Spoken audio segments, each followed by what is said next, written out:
Everyone, प्रज्ञान ICS के YouTube channel में आप सभी लोगों का बहुत-बहुत स्वागत है। तो अब हम अपनी पिछली क्लास को कंटिन्यू करते हैं, जो कि डीपीएसपी राज्य के नीति निर्देशक सिद्धांत से संबंधित था। उसमें हम आगे के अनुच्छेदों पर चर्चा करते हैं, ठीक है? तो इसमें हमारा सबसे पहले नंबर पर जो अनुच्छेद है, वो है आपका क्या? अनुच्छेद 44, ठीक है? कौन-सा अनुच्छेद है?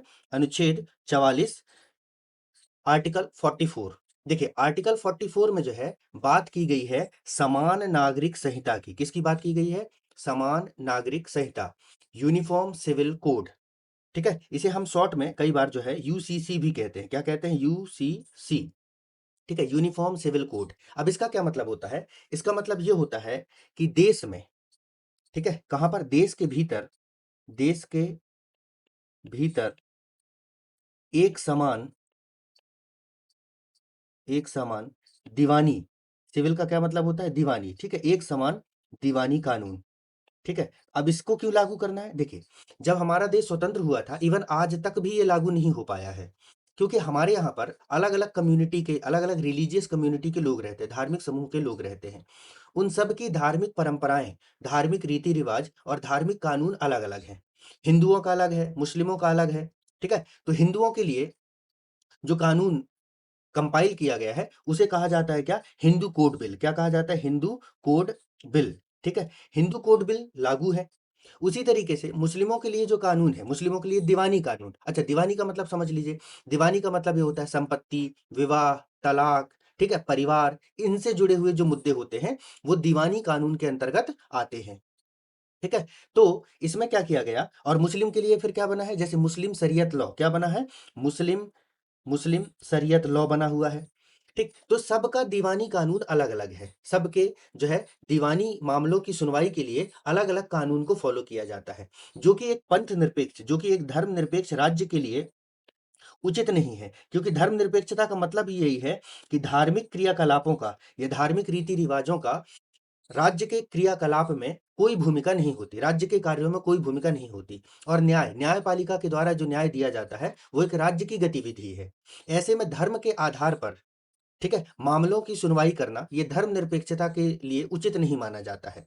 तो हमारे संविधान निर्माताओं ने इसके लिए अनुच्छेद 24 में ये प्रोविज़न कर दिया है कि सरकार जो है, वह समय के साथ क्या करेगी कि जो यूनिफॉर्म सिविल कोड है, मतलब समान नागरिक संहिता है, उसको लागू करने का जो है प्रयास किया जाएगा, ठीक? क्योंकि अगर उस समय करते, जिस समय हम आज़ाद हुए थे 1947 में, अगर 1947 में सरकार के द्वारा ये प्रयास किया जाता, तो दिक्कत ये होती कि जो वैसे ही भारत की कंडीशन फ्रेजाइल थी, उसमें फिर ये हो जाता कि धार्मिक समुदायों के बीच में जो है और वैमनस्यता फैल जाती और देश में जो है जन आंदोलन शुरू हो जाते, है ना? इसका एक बहुत अच्छा उदाहरण शाहबानो का केस है, ठीक है? शाहबानो के केस में क्या हुआ? सुप्रीम कोर्ट के द्वारा जो है वह एक मुस्लिम महिला शाहबानो, उन्हें जो है मेंटेनेंस देने की बात को लेकर के एक डिसीजन दिया गया था। इस वजह से बहुत ज़्यादा विरोध होने लग गया, ठीक है? मुस्लिम कम्युनिटी के द्वारा इस निर्णय का बहुत ज़्यादा विरोध किया जाने लग गया है।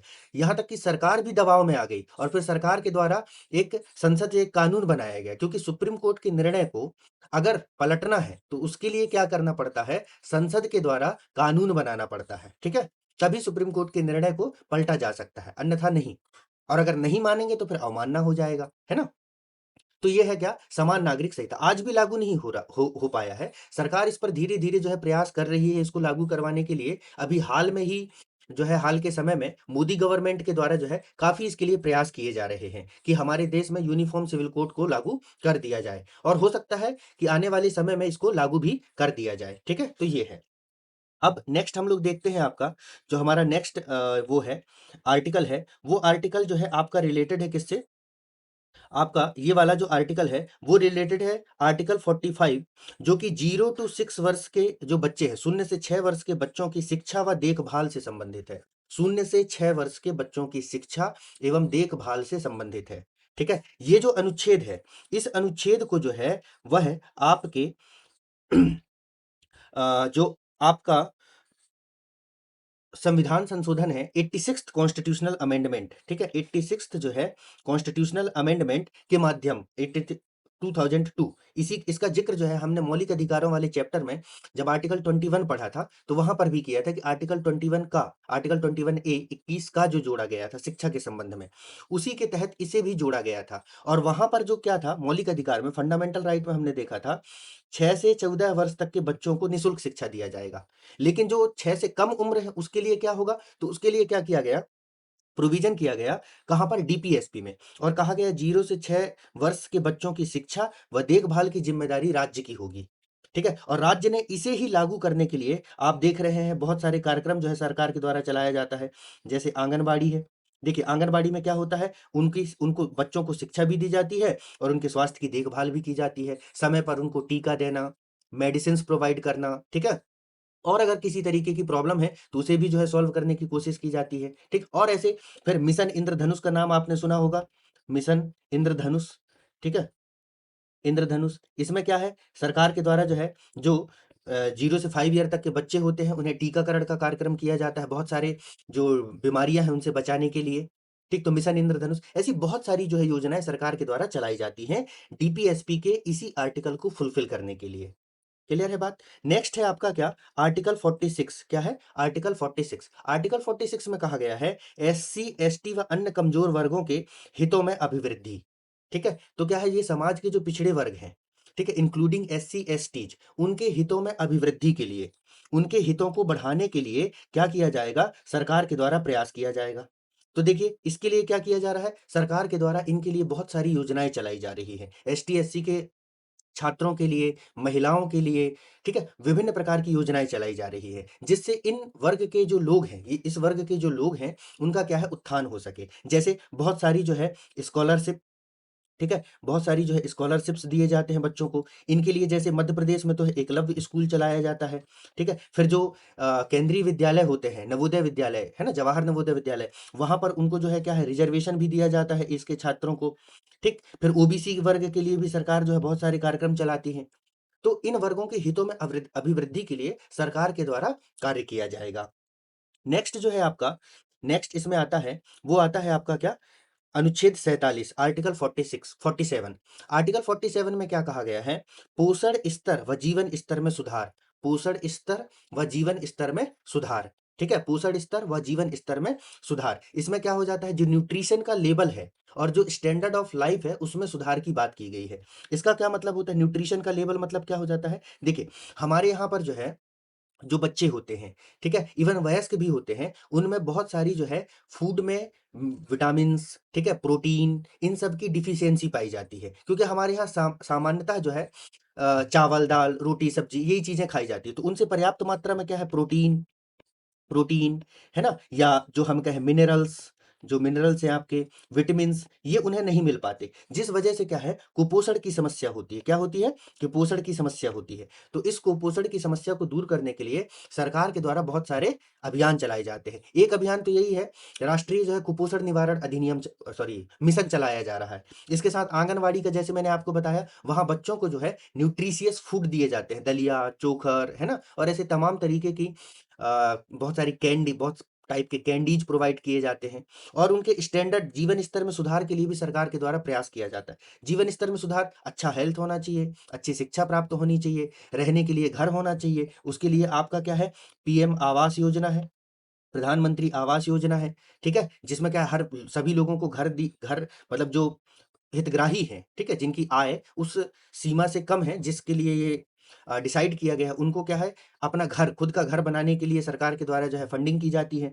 आयुष्मान भारत योजना, आयुष्मान भारत योजना में क्या है, आपने देखा है, आयुष्मान भारत योजना के तहत हर परिवार को जो है 1 साल के भीतर एक minimum amount of health facility provide किया जाता है। मतलब एक तरीके से ये हेल्थ इंश्योरेंस है, ठीक है। तो ये सारे प्रयास जो है सरकार के द्वारा किए जाते हैं, जिससे ना तो हमारे देश में कुपोषण की समस्या बढ़े और ना ही जो है लोगों का लिविंग स्टैंडर्ड जो है वो कम हो। मतलब सरकार क्या करती है, लिविंग स्टैंडर्ड को अपलिफ्ट करने की कोशिश करती है, ठीक है। तो ये योजनाएं हैं, इस तरीके से आप इनको कोरिलेट करके याद रखिएगा, तो उससे क्या है, चीजें आपको याद रहेंगी, ठीक है। और पीएससी यूपीएससी में तो ऐसा होता है कि इन सारी योजनाओं को हम डिटेल में पढ़ाते हैं, है ना। एक क्वेश्चन इस तरीके का बनाया जाता है कि डीपीएसपी को लागू करने के लिए सरकार के द्वारा किए गए प्रयासों को रेखांकित कीजिए, ठीक है ना। For the implementation of the DPSP draw the government initiative, ठीक है, या illustrate the government initiative for implementing the DPSPs. ठीक, तो इस तरीके से क्वेश्चन वहां पर डील किया जाता है। नेक्स्ट है आपका क्या, आर्टिकल 49। क्या है आर्टिकल 49? 49 भी बहुत महत्वपूर्ण है। 49 में क्या कहा गया है, राष्ट्रीय महत्व के स्मारकों का संरक्षण।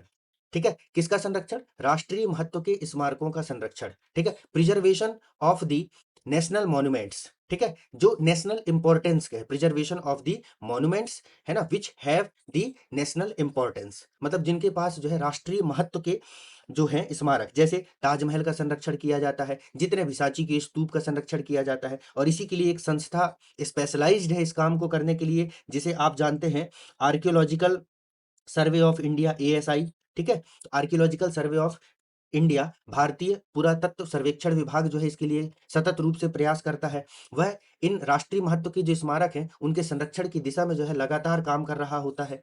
ठीक है, हर जगह कभी भी आप किसी मॉन्यूमेंट्स के आसपास घूमने के लिए जाएंगे तो वहां पर आपको उसमें एंटर करने के पहले ही एक पत्थर पे है ना मतलब उस पर लिखा हुआ एक डिस्क्रिप्शन मिल जाएगा कि एएसआई जो है इसको प्रिजर्व कर रहा है, इसको किसी तरीके का आप नुकसान ना पहुंचाएं, गंदगी ना फैलाएं। ठीक है, अपने प्यार का इजहार ना करें, क्योंकि जनरली यही होता है ना, लोग जाते हैं वहां पर देखते हैं सुंदर सुंदर नक्काशियां देखते हैं, तो उन्हीं के बीच में काटो कुछ धारदार चीज लिए रहते हैं और उसमें अपने प्यार का इजहार करने लगते हैं। ठीक है, कि मैं तुमसे बहुत प्यार करता हूँ, तुम्हारे लिए जान दे सकता हूँ, सब तमाम चीजें। और फिर जब नौकरी नहीं लगती तो वही उनकी जो भी मासूका है वो कब पतली गली से निकल लेती है उन्हें पता भी नहीं चल पाता। ठीक, और अब जेब में उतना पैसा भी नहीं है कि वापस जाकर जहां पर ये इजहारनामा दे के आए थे अपने मोहब्बत का, उसको जाकर के साफ कर सकें, है ना, क्योंकि फिर जाएंगे तो टिकट लगेगा। चलिए, फिर है आपका क्या, आर्टिकल 50। ठीक है, अनुच्छेद 50। अनुच्छेद 50 में क्या कहा गया है, न्यायपालिका व कार्यपालिका का पृथक्करण। ये बहुत आवश्यक है।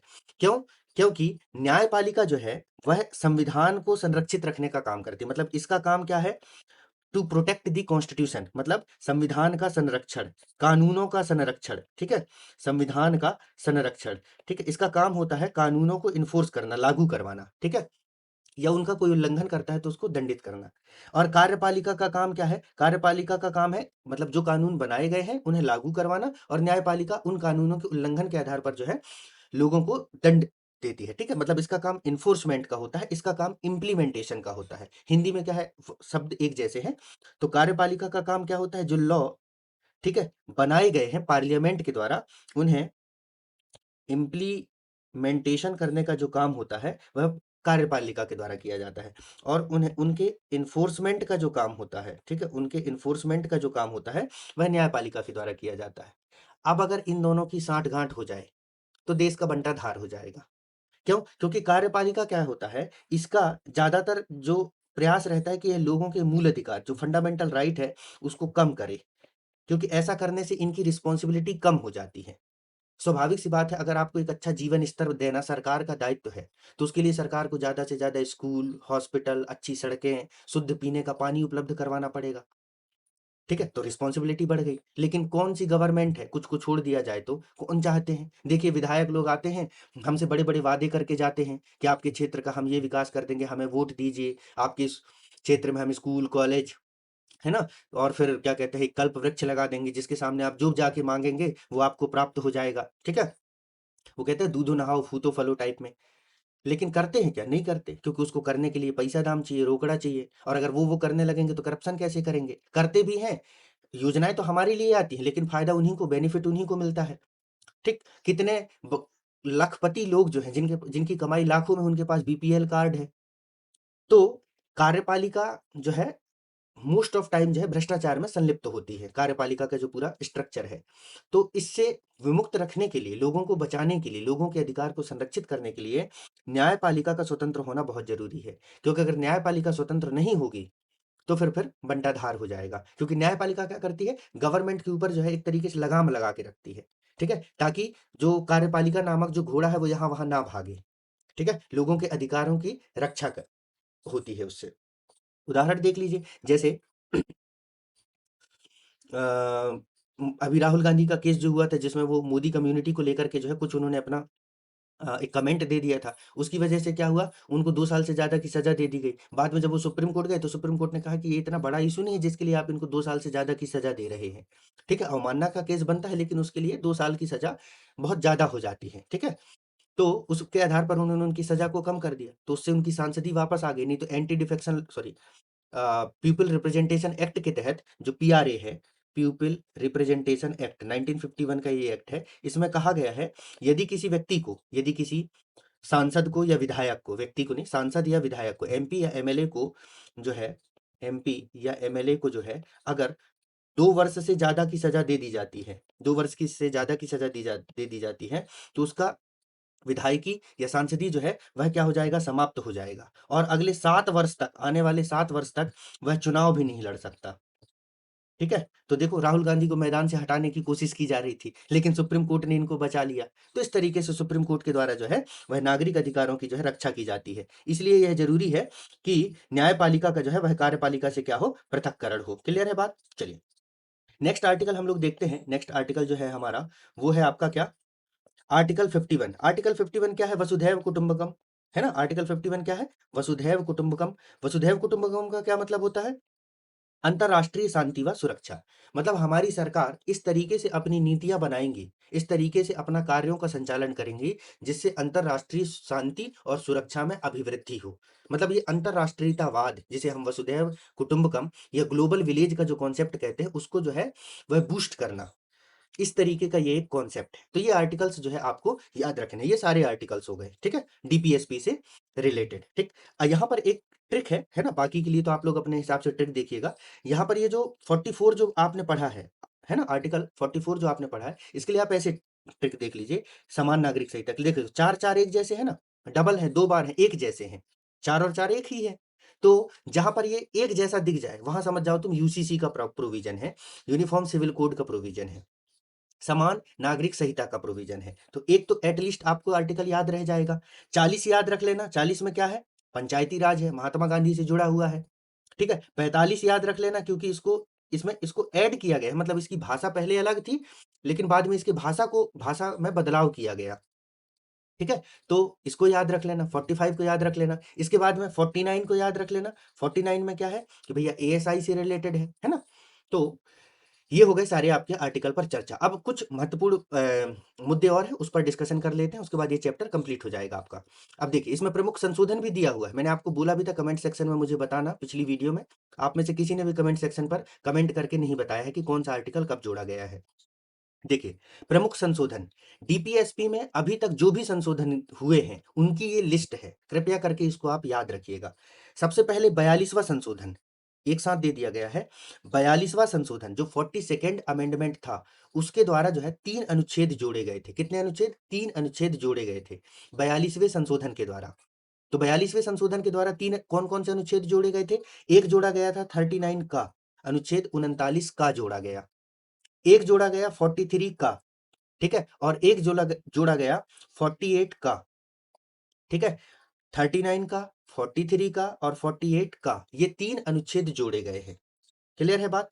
ठीक, तो इसमें से 39 का मैं आपको पढ़ा चुका हूं, 43 का मैं आपको पढ़ा चुका हूं, 48 का ये बचा हुआ है। ठीक है, क्योंकि यहां पर इसका डिस्क्रिप्शन नहीं लिखा हुआ है। यहां पर देखिए, ओके, माफी चाहूंगा, यहाँ पर 48 आर्टिकल मिस हो गया है लिखते समय तक, है ना, लिखते समय। तो इसको मैं यहाँ पर आपको बता देता हूँ, माफी चाहूंगा इसके लिए मैं। ठीक, 48 का जो है वह पर्यावरण के संरक्षण से संबंधित है। किसके संबंधित है? पर्यावरण के संरक्षण से संबंधित है।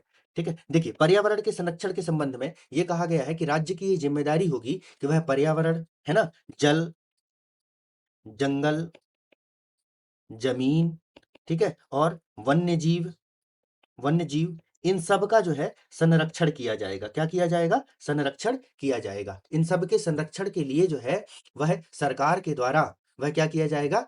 प्रयास किया जाएगा। ठीक है, पर्यावरण संरक्षण के संबंध में है ये। इसी के तहत देखिए आप, एक वाइल्ड लाइफ प्रोटेक्शन एक्ट 1972 बनाया गया था। क्या बनाया गया था? 1972। वैसे ये संशोधन बाद में हुआ, लेकिन वाइल्ड लाइफ प्रोटेक्शन एक्ट पहले ही आ गया था, और इसको बाद में जो है एड ऑन किया गया, है ना? तो यहाँ पर क्या है कि जो आपका आर्टिकल 48 का है, इसमें ये प्रोविजन किया गया और इसके बाद में सरकार ने बहुत सारे जो है एक्ट बनाए, जैसे जल संरक्षण अधिनियम बनाया गया था, ठीक है। Water pollution control and prevention act 1974 बनाया गया। फिर जंगलों को, पर्यावरण के संरक्षण, जैव विविधता के संरक्षण के लिए, बायोडायवर्सिटी के कंजर्वेशन के लिए बायोडायवर्सिटी कंजर्वेशन एक्ट 1986 बनाया गया। फिर 2002 वाला भी बनाया गया। तो ऐसे बहुत सारे अधिनियम बनाए गए इसे लागू करने के लिए। क्लियर है? तो ये हो गया आपका क्या, 42वां संविधान। तो चलिए अब आगे देखते हैं इसमें। इसमें क्या है फिर नेक्स्ट जो आपका आता है, वो है आपका क्या, 44वां संविधान संशोधन। कौन सा आता है? 44वां संविधान संशोधन। इसके तहत जो है आपका 38(2) ये वाला जो है प्रोविजन ऐड किया गया है। 38(2) में क्या कहा गया है कि लोगों के मध्य जो आय की, प्रतिष्ठा की और अवसर की असमानता है, उसको क्या है, सरकार कम करने का प्रयास करेगी। ये वही बात है जो आर्टिकल 15 और 16 में, ठीक है, आर्टिकल 15 और 16 में, 15 और 16 में जो अवसर की असमानता और अन्य प्रकार की सामाजिक असमानता व्याप्त है, तो उनके लिए, उनके विरुद्ध जो है वह क्या है, आपको मूल अधिकार दिए गए हैं। लेकिन उसको कम करने की दायित्व तो है राज्य के पास ही है, क्योंकि राज्य के माध्यम से ही इन असमानताओं को कम किया जा सकता है। अदरवाइज तो क्या है, समाज के बीच में संघर्ष हो जाएगा। तो ये राज्य की एक सकारात्मक कार्यवाही को दिखाता है। किसको दिखाता है? राज्य की एक सकारात्मक कार्यवाही के संबंध में है। और जिसमें कहा गया है कि राज्य क्या करेगा, राज्य के द्वारा जो आय की, प्रतिष्ठा की और अवसर की असमानता है, इनइक्वालिटी है, उसको कम करने का प्रयास किया जाएगा। तो ये किस अनुच्छेद से जोड़ा गया? 44वें संशोधन से जोड़ा गया। किससे? 44वें संशोधन के द्वारा इसको जोड़ा गया। 44वां संशोधन कब हुआ था? 1978 में। कब हुआ है? 78 में। और 42वां कब हुआ है भैया? 42वां संशोधन किया गया है आपका 1976 में। कब किया गया है? 1976 में, ठीक है। ये इंदिरा गांधी के द्वारा किया गया था, ये जनता दल की सरकार के द्वारा किया गया था, जब हमारे देश में मोरारजी देसाई की सरकार बनी थी, ठीक। फिर नेक्स्ट जो संशोधन है वो है आपका क्या, 86वां संशोधन 2002। अभी मैं आपको बता चुका हूं कि इसके विषय वस्तु में परिवर्तन किया गया, किसके? अनुच्छेद 45 के विषय वस्तु में परिवर्तन किया गया। फिर आर्टिकल 43 बी है ना, आर्टिकल आर्टिकल 43 बी, इसे भी ऐड किया गया था। और ये मैंने आपसे पूछा था कमेंट सेक्शन में बताना कह के। तो इसे जोड़ा गया है आपका 97th कॉन्स्टिट्यूशनल अमेंडमेंट, 97वां संविधान संशोधन के द्वारा इसको जोड़ा गया है। और यह किससे संबंधित है? यह आपका जो है संबंधित है किससे? सहकारी समितियों से। किससे संबंधित है? सहकारी समितियों से संबंधित है, ठीक है। सहकारी समितियों, कोऑपरेटिव सोसाइटीज से संबंधित। इसी संविधान संशोधन के द्वारा फंडामेंटल राइट में, कहां पर?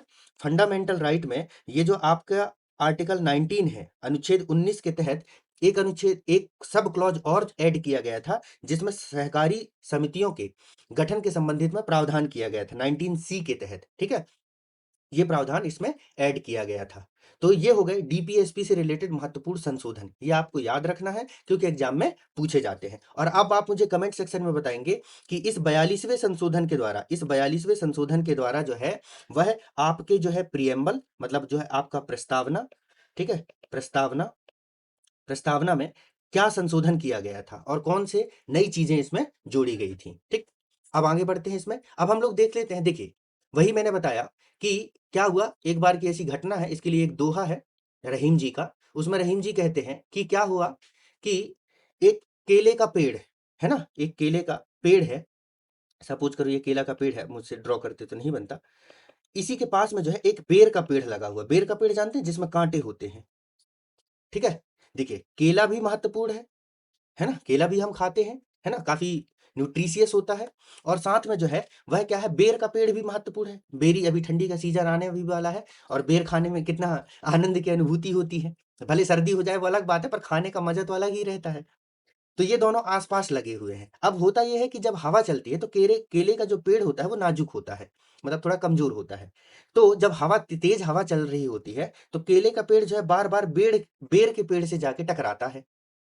उसकी वजह से क्या होता है, ये जो सॉफ्ट सॉफ्ट केले होते हैं ये डैमेज होने लगते हैं। स्वाभाविक बात है, केले के अंदर पिंच करेंगे आप, केले को अगर थोड़ा सा आप ऐसे दबा भी दें तो वो पिचक जाता है, ठीक है। तो बेर का पेड़ जो है, बेर का पेड़ चाहता नहीं कि वो केले को नुकसान पहुंचाए, लेकिन दोनों पड़ोस में लगे हुए हैं, एक दूसरे के एडजेकेंट है।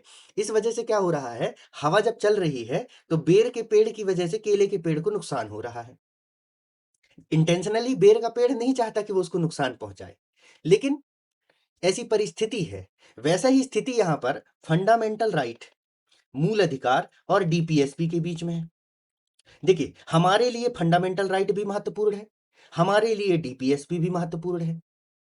ठीक है, हमारे लिए फंडामेंटल राइट भी महत्वपूर्ण है, लेकिन हमारे लिए डीपीएसपी भी महत्व है, क्योंकि फंडामेंटल राइट हमारे अपने व्यक्तिगत कल्याण की बात करता है, साथ में कुछ जगह सामाजिक कल्याण की भी बात है, लेकिन डीपीएसपी पूरी तरीके से सामाजिक कल्याण के लिए है, सामाजिक उद्धार के लिए है। तो इन दोनों के बीच में इस वजह से हो जाता है क्या, कन्फ्लिक्ट। क्या हो जाता है, कन्फ्लिक्ट हो जाता है, संघर्ष हो जाता है।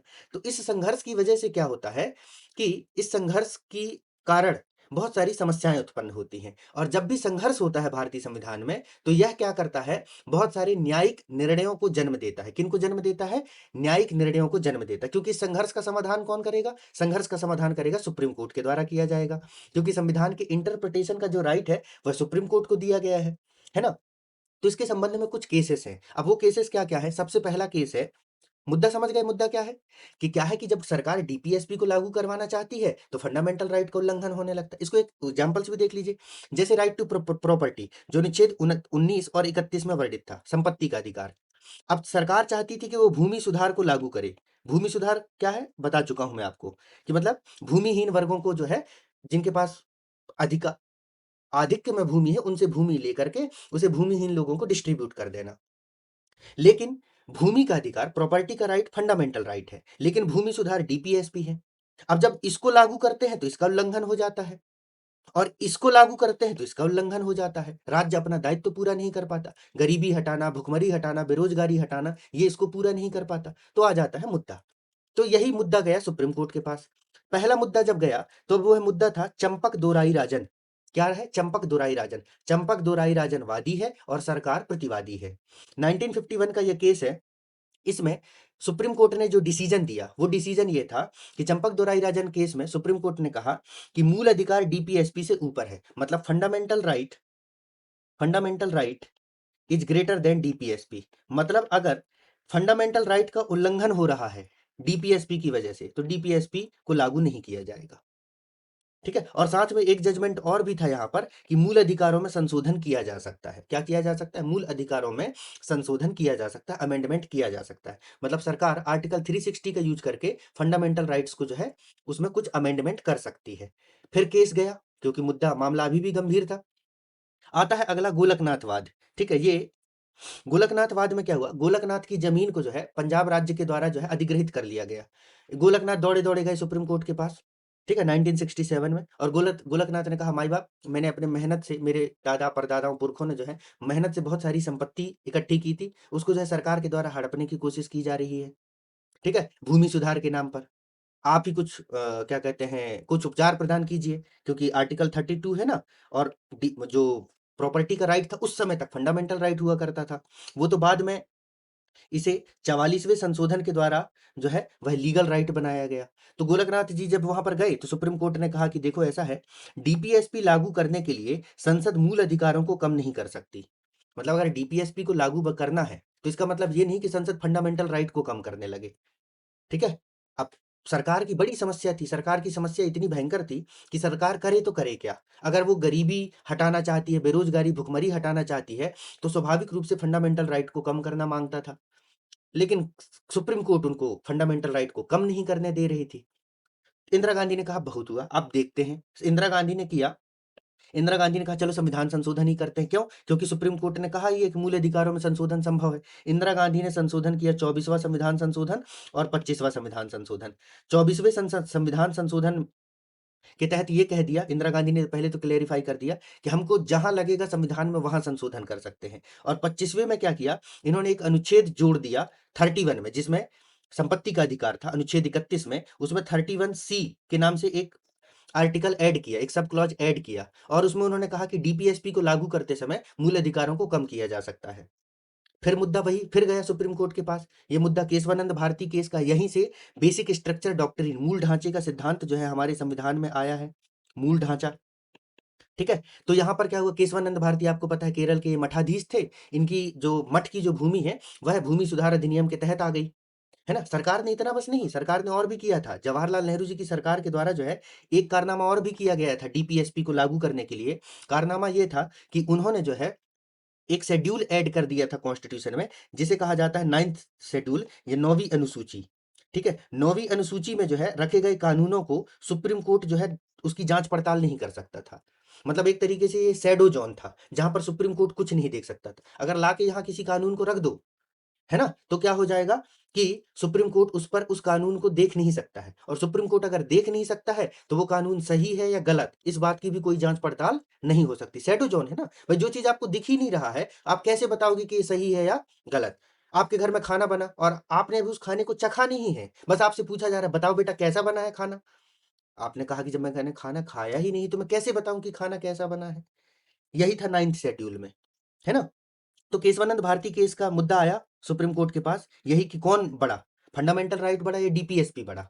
तो यहां पर भी सुप्रीम कोर्ट ने ऑन एवरेज यही जजमेंट दिया कि देखो, वैसे तो फंडामेंटल राइट बड़े हैं, किससे, डीपीएसपी से, लेकिन सुप्रीम कोर्ट थोड़ा पोलाइट हुआ, थोड़ा हम्बल हुआ, और वो भी सरकार की मजबूरी को समझा, और उसने कहा कि ठीक है, ऐसा है कि fundamental right are greater than to DPSP, but जो है कुछ डीपीएसपी को लागू करवाने के लिए अगर थोड़ा बहुत फंडामेंटल राइट प्रभावित होता है तो इट्स ओके। लेकिन उन्होंने 31 सी में दो क्लॉज जोड़े गए थे, 31 सी में दो पॉइंट थे, पॉइंट नंबर 1 और पॉइंट नंबर 2। पॉइंट नंबर 2 जो था वो बहुत खतरनाक था। ठीक है, पॉइंट नंबर 2 जो है वह बहुत खतरनाक था। क्या था आपके लिए जानना जरूरी नहीं है। तो सुप्रीम कोर्ट ने क्या किया, उसे जो है क्या किया कि वॉइड डिक्लेयर कर दिया, क्या नल डिक्लेयर कर दिया, एक मिनट, नल डिक्लेयर कर दिया गया, नल या वॉइड डिक्लेयर या अनकॉन्स्टिट्यूशनल कह दिया। ठीक है, फिर लास्ट और सबसे इंपॉर्टेंट जो वाद आता है, वो वाद है आपका क्या, जो है वो वाला जो वाद है वो है आपका क्या, मिनर्वा मिल्स केस। कौन सा केस, मिनर्वा मिल्स। बहुत इंपॉर्टेंट है, याद रखना, बार बार क्वेश्चन पूछा जाता है एग्जाम में कि मूल अधिकार एवं राज्य के नीति निदेशक तत्व एक दूसरे के संपूरक हैं, एक दूसरे के पूरक हैं, कॉम्प्लीमेंट्री है, यह किस वाद में कहा गया है। तो किस वाद में कहा गया है, मिनर्वा मिल्स में, जिसमें कहा गया है, जिसमें यह कहा गया है कि जिसमें बात कही गई है कि मूल अधिकार व नीति निदेशक तत्व दोनों एक दूसरे के बराबर है, दोनों एक दूसरे के क्या है, पूरक हैं। एमपीपीएससी ने क्वेश्चन पूछ चुका है, एसएससी में भी ये क्वेश्चन पूछा जा चुका है, एक बार जो है सीडीएस में तो कई बार ये क्वेश्चन आ चुके हैं, है ना।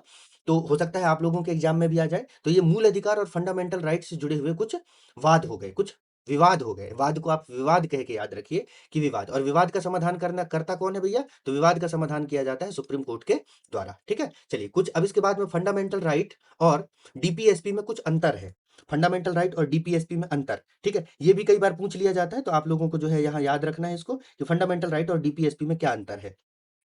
ठीक है, तो इनकी विशेषताएं, जब हम इनके फीचर्स देख रहे थे तो जो भी इनकी विशेषताएं थे उसी के बेसिस पर अंतर है।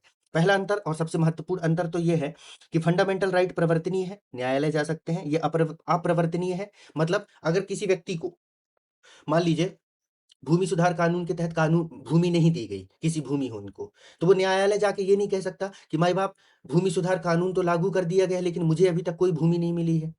तो ऐसा नहीं होगा।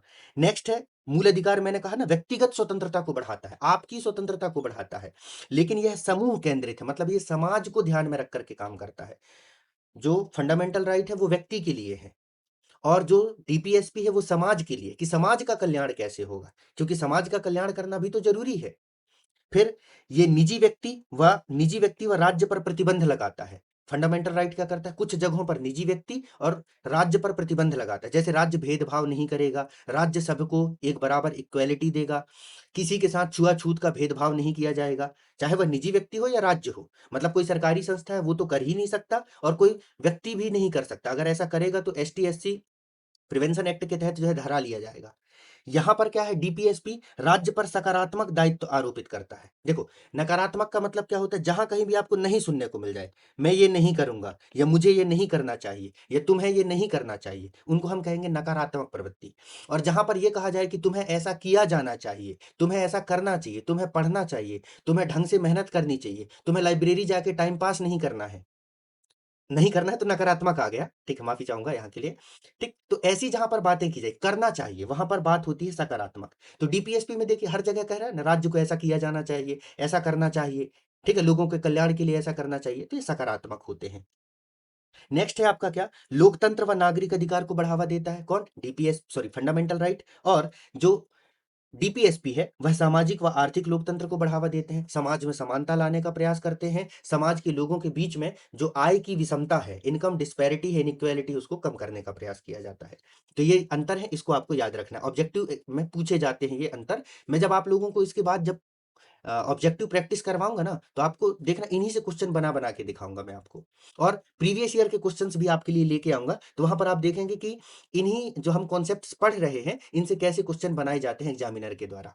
अब डीपीएसपी की कुछ उपलब्धियां हैं, ये आप पीडीएफ के थ्रू पढ़ लीजिएगा। ये जब मैं आपको आर्टिकल समझा रहा था, तो वहां पर मैंने इसको एक्सप्लेन कर दिया था। ठीक है, चलिए, तो प्रज्ञान आईसीएस के यूट्यूब चैनल में जुड़ने के लिए आप सभी लोगों का बहुत बहुत धन्यवाद दोस्तों। बढ़िया पढ़ते रहिए, मस्त रहिए, तंदुरुस्त रहिए। धन्यवाद।